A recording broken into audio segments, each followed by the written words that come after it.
Alors, Poséco a commencé en 2003, mais en fait ça a germé dans les années 2000 à peu près. En fait, mon parcours, je viens du milieu de la communication. J'avais une société qui faisait de l'événementiel, plutôt business to business, avec des gros clients dans l'informatique, bancaire, consultance et ainsi de suite. Et puis un jour, en fait, je me suis dit que je travaillais énormément, je gagnais ma vie, mais ça n'avait pas de sens. Je me suis dit, mais en fait, j'ai même pas de temps de vivre, et donc je suis en train de perdre des heures de ma vie. Et à un moment donné, j'ai eu ce déclic et je me suis dit, mais en fait, chaque heure que j'utilise, je les perds, en fait, je les utilise pas à bon escient. Et donc je me suis dit, je vais remettre mes compteurs à zéro, c'est-à-dire que je vais arrêter de travailler, et je vais me dire, mais qu'est-ce que je veux faire de chaque instant de ma vie? Alors c'est un énorme travail, parce qu'en fait, j'ai dû me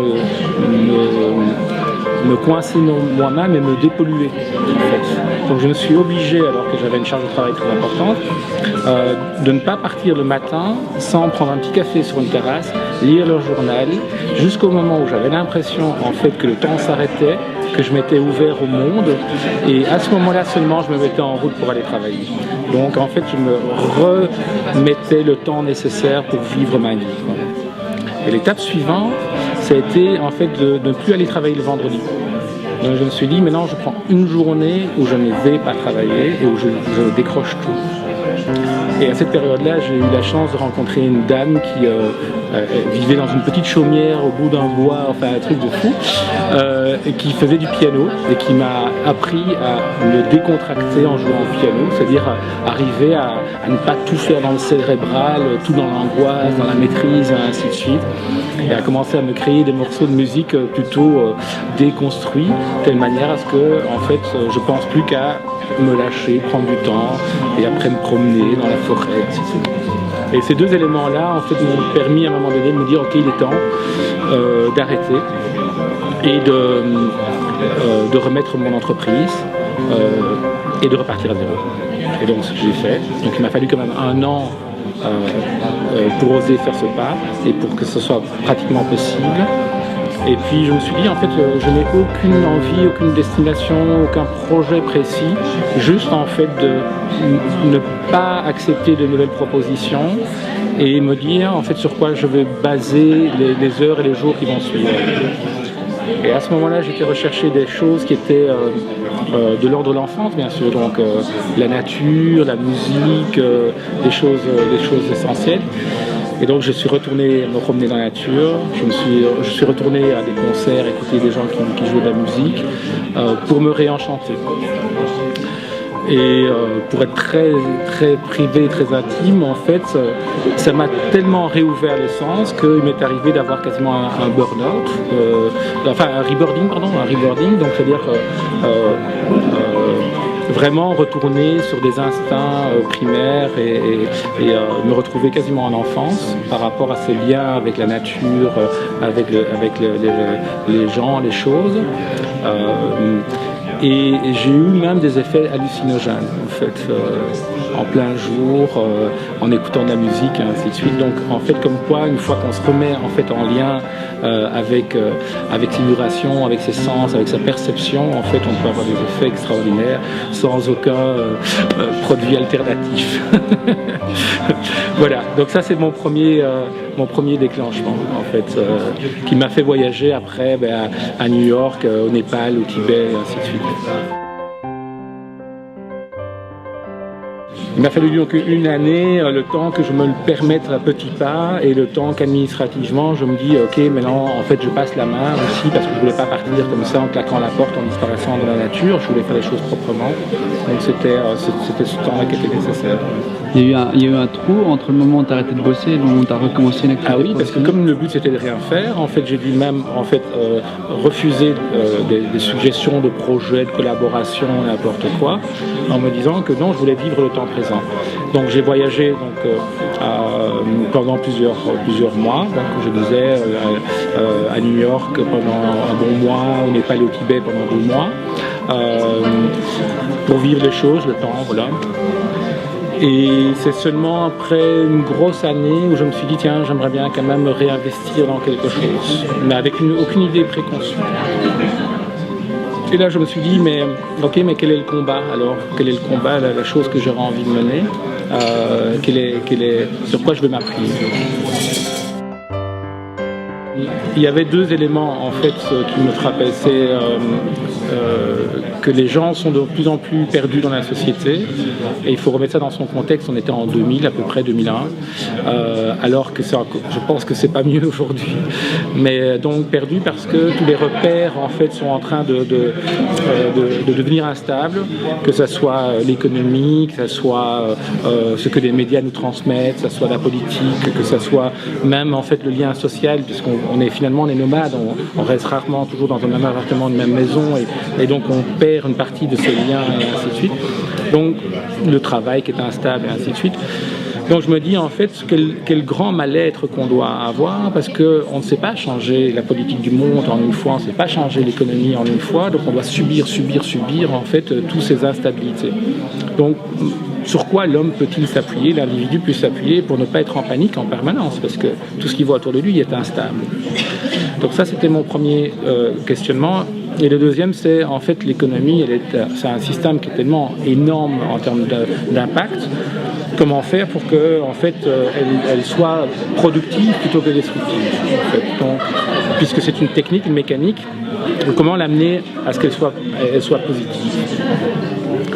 Et là, je me suis dit, en fait, si j'arrive à ce que en fait, chaque individu peut développer ses valeurs sociétales, il va au moins en fait, se réancrer par rapport à une certitude, qui est ses valeurs, ses propres valeurs, ses convictions, ce qui le touche. Et s'il arrive à les mettre en œuvre, en fait, il aura en fait, l'impression de pouvoir agir pour sa stabilité personnelle, mais aussi agir en fait, pour l'impact qu'il peut avoir sur le monde. Et donc il peut en fait changer le monde, mais en changeant par lui-même, en fait, en changeant à partir de lui-même.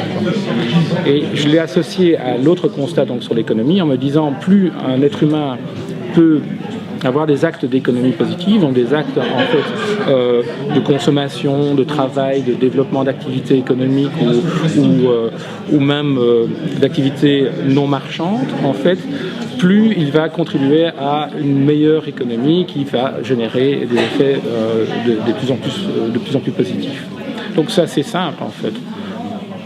L'idée alors à ce moment-là, ça a été de se dire en fait comment à travers une association, la création d'une association, on peut aider les gens à développer en fait leurs valeurs sociétales dans l'économie. Et c'est comme ça qu'on a lancé l'ASBL Poseco. La première chose qu'on a faite, en fait, c'est un portail d'information, puisque l'idée c'était de se dire, ok, on n'est pas nombreux, on n'a pas d'argent, on faisait tout à 100% bénévolat. Qu'est-ce qu'on peut faire pour qu'un maximum de gens puissent avoir un petit conseil pratique qui leur permettrait d'agir positivement? Il faut remettre ça dans le contexte. Au départ, Internet date seulement des années 2000, on ne se rend pas compte, mais c'est assez récent. Et donc lancer un portail qui était en fait un guide pour amener les gens vers des solutions, vers d'autres sites Internet, et ainsi de suite, était assez nouveau. Mais en faisant ça, c'est-à-dire qu'en donnant des petits conseils pratiques, on a permis à plus d'1 million de personnes en fait, d'avoir des conseils.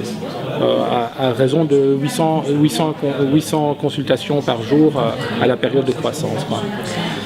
Ce qu'on n'aurait pas pu faire à 3, puisque même si on nous téléphonait, en fait, on n'aurait pas pu répondre à 800 personnes par jour pour leur donner un petit conseil pratique.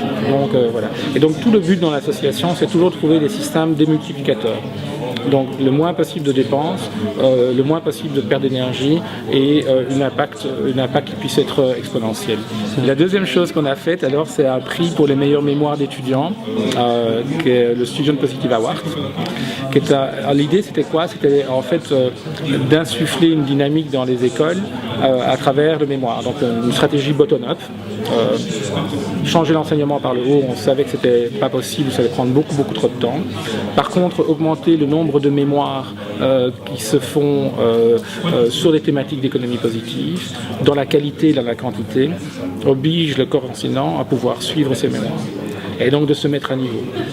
Et ils n'ont pas le choix, puisqu'ils doivent pouvoir coter, ils doivent pouvoir analyser les choses, et ils se rendent bien vite compte que les sujets que les étudiants en fait apportent sont des sujets en fait qui sont des éclaireurs par rapport aux nouvelles tendances, et que donc ils ont tout intérêt à les intégrer dans les cours le plus vite possible pour ne pas avoir l'impression d'être dépassés. Et donc c'est assez soft, mais finalement ça marche. Parce qu'on a assez vite à ce moment-là des professeurs qui nous demandent de venir leur donner des cours, enfin donner des cours aux étudiants, soi-disant, mais en même temps pour eux, pour se former, sur ces thématiques un peu tendance. Voilà. Et le troisième projet, toujours dans l'économie positive, c'est le réseau des positifs entrepreneurs. Donc un réseau d'entrepreneurs sociétalement engagés. Alors, comment est arrivé à ça? En fait, on voulait agir dans l'entrepreneuriat. Donc on se disait autant aller dans le système, quoi. Et soit on va critiquer les entreprises, soit on va leur donner des conseils en leur disant vous auriez dû, vous devriez faire comme ceci, soit on inspire.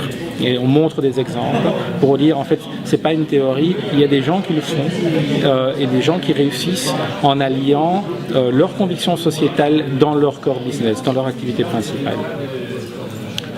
Et comment on est arrivé là? En fait, on a été chercher des entrepreneurs qui avaient des projets un peu sympas, innovants, sociétaux, et on les a mis dans des conférences en fait classiques, dans des salons d'entreprendre, dans l'European Business Summit, des choses comme ça, devant un panel d'entrepreneurs classiques, de consultants, de responsables d'administration, d'investisseurs et ainsi de suite. Et on a vu directement ce que ça match en fait, puisque ces entrepreneurs, ils ont un double message.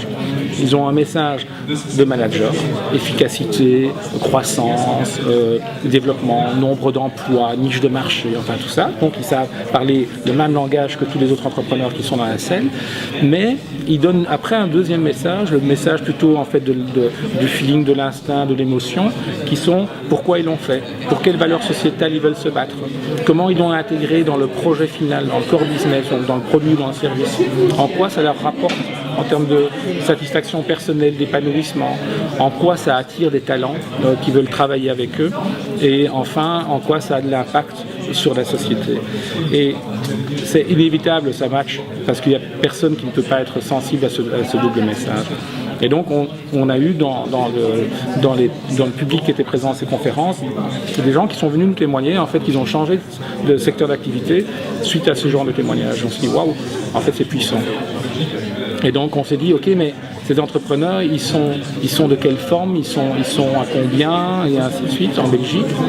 Et donc on a fait un premier recensement d'une centaine de cas de figure de types d'entrepreneuriat dans différents secteurs d'activité pour montrer que c'était possible d'avoir cet entrepreneuriat sociétal n'importe où, dans la technologie, dans l'aide aux personnes, dans l'alimentaire, dans l'énergie, dans n'importe quoi. Et aussi sous des formes juridiques différentes, indépendants, associations, coopératives, SPRL. En fait, tout ça ne pose aucun problème. La seule chose, c'est l'énergie, la conviction sociétale qu'on veut y mettre. Et donc, on a réuni une centaine d'entrepreneurs pour un premier rassemblement il y a 5 ans, en fait, en 2010. Et ces entrepreneurs ne sont même pas conscients qu'ils sont innovants ou qu'ils sont engagés, parce que ça va de soi pour eux. Mais quand on les a mis ensemble, ils se sont dit, mais en fait c'est marrant, parce que celui-là qui fait du transport, moi qui fais du chocolat et lui qui est à l'insertion des personnes, on a un truc ensemble, on a une fibre ensemble, quoi. Et ça leur a donné énormément de satisfaction, mais ils se sont rendus compte qu'en fait ils pouvaient aussi devenir des porte-parole. Et donc ils nous ont demandé de créer un réseau. Et on a créé donc ce réseau des positifs entrepreneurs dans un but d'une part de collaborer ensemble, mais aussi dans un but d'aller inspirer d'autres publics. Et c'est comme ça qu'on est arrivé au 4e projet. Et le 4e projet, c'est le projet dans les business schools, qui s'appelle Inspiration Days. Inspiration Days, c'est quoi? C'est d'aller dans les business schools pour être sûr que les étudiants qui sortent auront une connaissance minimum suffisante sur l'entrepreneuriat sociétal. Et ça à travers des workshops, des conférences, des rencontres avec des entrepreneurs. Donc on va presque une journée complète avec une quarantaine d'acteurs, des entrepreneurs, des financiers, des gens qui ont des hubs, des gens qui font de la consultance, pour montrer que ce monde existe. Et donc, contrairement à ce qu'ils ont cru pendant leurs premières années d'études, en fait, il y a moyen d'entreprendre dans ce domaine-là, il y a moyen de réussir, d'avoir des challenges, d'innover, d'être fier et ainsi de suite. Et donc, on essaye de faire ça au minimum les 2 dernières années pour que si ils ont encore envie de changer, ils sachent encore le faire. Et donc on a testé ça l'année passée, et ça a de nouveau très très bien fonctionné. Il y en a qui ont changé leur sujet de mémoire, des choses comme ça. Et donc maintenant on va essayer de faire ça dans toutes les écoles en Belgique.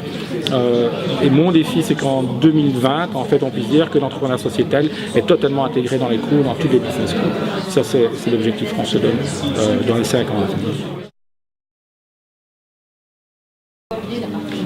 En quoi? En argent? Non, en argent, non, bien sûr que non. Mais c'était de toute façon un parti pris. J'ai d'abord travaillé pendant 3 ans à full-time gratuitement, mais c'est un choix personnel. Donc j'ai donné mon temps à ce que le projet puisse se faire. Non, l'argent, non. La fierté, enfin fierté pour moi-même, hein, je veux dire, la fierté en partie. Mais vraiment pour moi-même, donc simplement de dire j'ai osé le faire et puis je vois que ça percole. En fait, en faisant cette association, en fait, on s'est beaucoup appuyé sur des bénévoles, sur des stagiaires, sur toutes sortes de personnes parce qu'on n'était pas nombreux assez et que donc on les a intégrés un peu par la logique du système dans lequel on s'est mis. Et je pense que un des plus beaux retours inattendus, c'est ça. En fait, c'est d'avoir vu, d'avoir reçu en fait l'énergie de gens dans des projets et d'avoir vu un certain nombre de ces personnes trouver leur place, s'épanouir, se construire, être fiers d'eux et ainsi de suite. Et ça, c'est... Bonjour, je m'appelle Mathieu Delobel, je suis stagiaire chez Proseco et voici mon collègue. Bonjour, je m'appelle Cacto et je suis stagiaire aussi à Proseco et le réseau de Boissy d'entrepreneurs.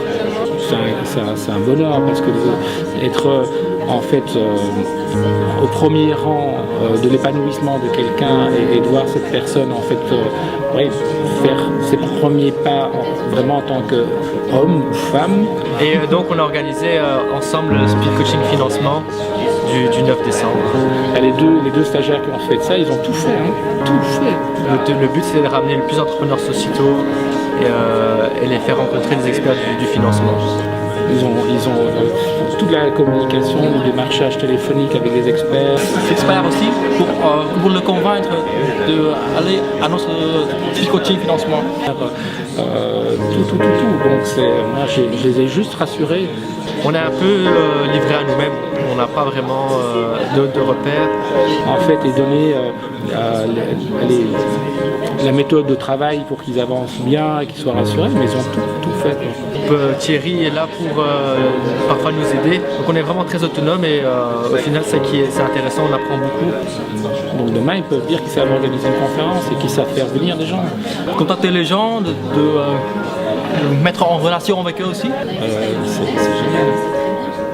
Et donc voilà, oui, de temps en temps, je reçois des petits cadeaux, des petits messages cadeaux, en fait, qui sont merveilleux. Nous nous sentons comme dans une famille, parce que là-bas, on a une ambiance très conviviale. Et nous aimons bien. J'ai des gars qui sont sortis il y a 4 ans, et qui, avant leur premier emploi, parce qu'ils ont signé leur contrat, la première chose qu'ils font, c'est envoyer un SMS ou un mail en disant Thierry, j'oublierai jamais mon passage chez Proseco parce que c'est vous qui m'avez donné les outils et la confiance en moi pour pouvoir avancer et pour être aujourd'hui où je suis. Ça c'est fort.